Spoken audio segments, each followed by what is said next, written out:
వెంకటేశ్వరుడి దర్శనానికి భక్తులు నమో వెంకటేశాయ గోవింద శ్రీనివాసాయ అంటూ ఇలా క్యూలో వెళుతున్నారు. తిరుమల దర్శనం వెంకన్న దర్శనానికి ఆధ్యాత్మిక భావనతోటి ఉత్సాహంతో క్షణకాలం ఆ స్వామిని దర్శించుకుని పునీతులవుదామని కొత్త ఉత్సాహంతో ఆధ్యాత్మిక చింతనతో భక్తులంతా ఆలయంలోకి ప్రవేశిస్తున్నారు. ఈ ఆలయానికి సమీపంలోనే ఉంది.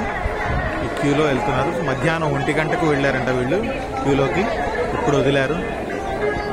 ఇదిగోండి పెద్ద ఎత్తున భక్తులు వస్తున్నారు. కొంత తక్కువ అలాగా కనిపిస్తుంది కానీ ఎక్కువ టైం పట్టింది. మధ్యలో బ్రేక్ దర్శనాలు పూజలు అవి ఇవి ఉండుంటాయి. దానివల్ల కొంత సమయం తీసుకుంది. అయితే వాళ్ళకు ఎంత సమయం తీసుకున్నా క్యూలో ఎంతసేపు ఉన్నా స్వామిని దర్శించుకోబోతున్నామని ఉత్సాహమే ఒక కొత్త రకమైన అనుభూతిని, ఆధ్యాత్మిక భావాన్ని కలిగించి మనసుల్ని పునీతం చేస్తుంది.